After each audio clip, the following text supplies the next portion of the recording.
If you ask people what they believe, they will often say, well, I believe in God. And that's okay, I believe in God.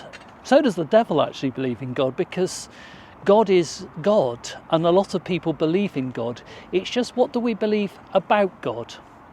Same is true for Jesus. People say, well, Jesus was just a good bloke. Jesus did this, did that, but I believe he was a good man. And they talk about cultural Christianity. So the question is what do we believe about God? What do we believe about Jesus? And how can we bring it all together? So if we ask, well, what does the Bible say about God? What does the Bible say about Jesus? The thing is that the Bible talks about God and Jesus and the Holy Spirit in very specific ways, but it doesn't always tell us an enormous amount about the way that they fit together. So for several hundred years, people actually discussed and argued and got quite cross with each other about working about what the Bible actually says about God and what Christians actually believe about God. The first thing is, of course, well, this idea of Trinity. God is Father, Son and Holy Spirit. How does that work? I mean, the Bible actually never actually tells us. It tells us that there is Father, Son and Holy Spirit, and occasionally it tells us about the Father and the Spirit, occasionally about the Father and Jesus. And occasionally when Jesus, for example, in Matthew 28 talks about baptizing people in the name of Father, Son and Holy Spirit, talks about the Trinity but never mentions how this works, this idea of three in one. So how does it work? And what do we believe about God? What do we believe about Jesus? The particular question is about the nature of Jesus himself. Because Christians always say, well, Jesus is fully human, but Jesus is God. How does that work? About 300 years after Jesus was on this earth, they got together in a place called Nicaea in Turkey. All the main leaders of the churches around the world got together and asked this question, said we need to come up with something definite. They came up with something which over time became what we call the Nicene Creed. And the Nicene Creed connects all the things that we say we believe as Christians. And that's really important, because Christianity needs to be consistent. It needs to be that what we see and what we hear and what we read in the Bible about God is consistent all across the various things we talk about. So whether it's creation, whether it's salvation, whether it's the work of the Holy Spirit, there needs to be an integrity, there needs to be a consistency in how it all fits together. So the Nicene Creed brings together all the things that we believe about God and believe about Jesus and the Holy Spirit, and talks about how they fit together. One of the issues, though, we face, particularly in this modern world, is where we are trying to work out other things that we believe. Things like ethical questions, moral questions, questions which are really hard because, well, they didn't exist in the Bible times. They didn't have nuclear weapons. They didn't have genetic issues to grapple with. They didn't have a lot of the things that we spend a lot of time arguing about. So here's the question: how can we fit it all together and fit those things which are not in the Nicene Creed into a whole structure of faith?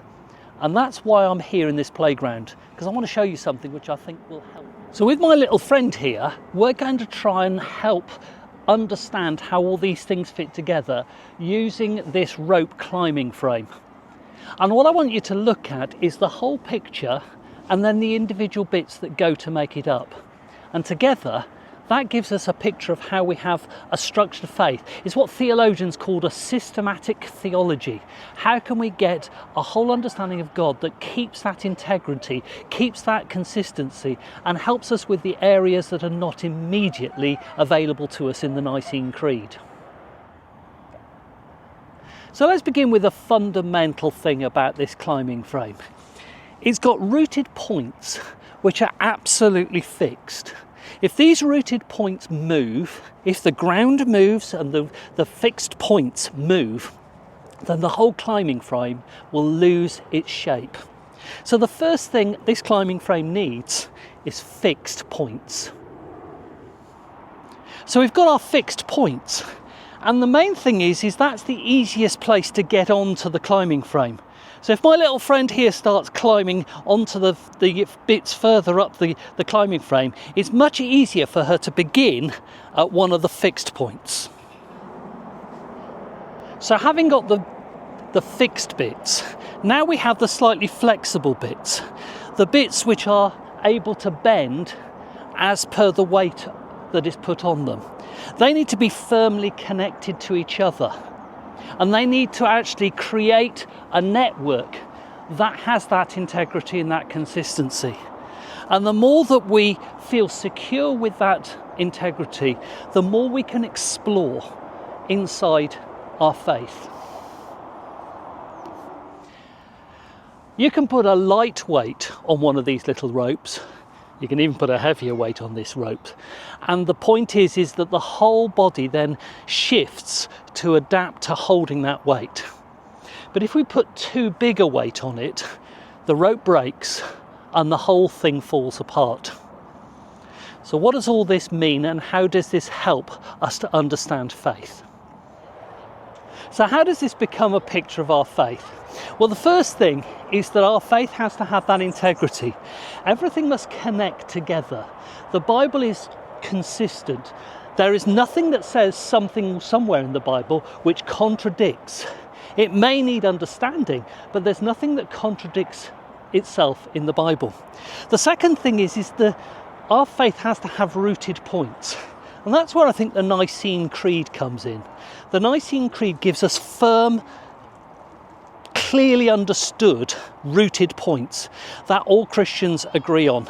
The Nicene Creed is accepted by all churches across the world who believe in the fundamental understanding of the Christian faith. Not the cultural Christianity that sometimes people talk about, but the faith that is exercised by believing Christians. But these are the interesting bits that I think help us today, because the things like nuclear weapons, like perhaps things that are not unpacked in the creed. So for example, it says God made the world, but it doesn't say whether he did it in 7 days or through evolution. Those are the flexible points that we need to climb around inside. They are the ones that help us to understand the wider picture of how Christianity is applied into real life.